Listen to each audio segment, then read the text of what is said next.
चलिए बच्चों, आज हम लोग पढ़ेंगे स्ट्रक्चर ऑफ टूथ के बारे में। तो आप यहाँ देख रहे हैं कि एक दांत बना हुआ है। ये स्ट्रक्चर किसका है? दांत का है, टूथ का है। तो अब समझते हैं सबसे पहले कि किसको, किस पार्ट को क्या, कौन सा हिस्सा बोलते हैं। चलिए, तो सबसे ऊपर का जो पार्ट होता है ये हमारा होता है इनामेल। क्या होता है? इनामेल।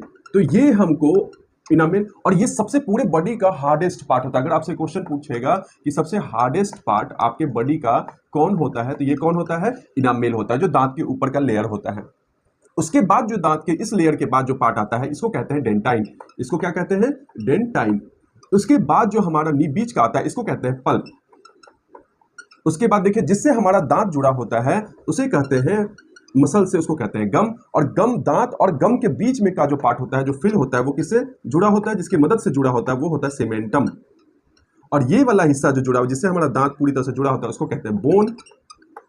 और लास्ट का जो हमारा हिस्सा है वो कहते हैं नर्व्स। यहां तक समझने में कोई दिक्कत नहीं। तो इस तरह से हमने दांतों के पार्ट को बांटा। तो सबसे ऊपर क्या हुआ? सबसे ऊपरी लेयर हमारा इनामेल, जो पूरे बॉडी का सबसे हार्डेस्ट पार्ट होता है। उसके बाद आता है डेंटाइन। डेंटाइन के बाद सबसे दांत का सबसे सॉफ्ट पार्ट पल्प आता है। पल्प हमारा दांत जिससे जुड़ा होता है वो होता है गम। जिस मसल पार्ट से जुड़ा होता है उसको गम कहते हैं। ये मसल पार्ट और हमारे दांत के बीच में जो फिल होता है वो क्या होता है? सीमेंटम, जो दोनों को जोड़े रखता है। और ये मेरा दांत किससे जुड़ता है? बोन से जुड़ता है, जो हमारा जॉ बोन है। और वहां से हम लोग देखें, और इसमें एक नर्व्स गया रहता है जो पल्प तक पहुंचा रहता है, इसी को बोलते हैं नर्व्स। तो इस तरह से दांत को दो भाग में बांटे। ऊपर वाले हिस्से को, जो जहां ग्राउंड, कहां तक, गम तक के हिस्से को जो है हम लोग बोले क्राउन। क्या बोले? क्राउन। क्राउन जस्ट लाइक ताज। क्राउन होता है, दांत क्या है? एक तरह से ताज के रूप में है, तो क्राउन होगा। और नीचे वाले पार्ट के दांत को बोले रूट। यहां तक समझने में कोई दिक्कत आप लोग को बच्चों? तो इस तरह से हम लोगों ने दांत को डिवाइड किया।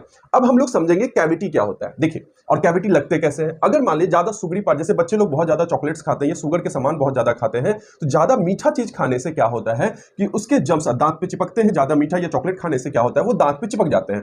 अब क्या होता है, रेगुलर बेसिस पे आप ब्रश नहीं कर पाते हैं, बच्चे लोग भागते हैं ब्रश करने से, तो क्या होता है, यहाँ पे आपके दांत पर जम्स जम जाता है। और ये जम्स क्या करता है, धीरे धीरे करके वो एसिड रिलीज करता है।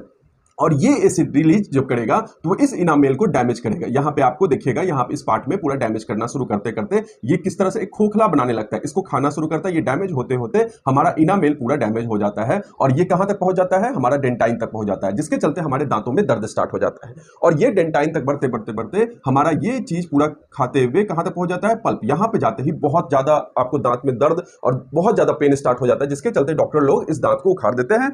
ये आपको, ये जो पूरा प्रोसेस है, इसी प्रोसेस को हम लोग बोलते हैं कैविटी लगना। दांतों में क्या? टूथ में कैविटी लगना। तो इससे प्रोटेक्शन के लिए आपको सिर्फ क्या करना है कि आपको रेगुलर बेसिस पे ब्रश करते रहना है, और बच्चे लोग इससे आप सावधान हो जाएं। तो ये चीज होता है कैविटी लगना। तो यहां तक आप लोग को समझ में आया? तो चलिए बच्चों, आज का क्लास यही रहते हैं। अगले दिन जो हम लोग टॉपिक पढ़ेंगे वो पढ़ेंगे डाइजेस्टिव सिस्टम के बारे में।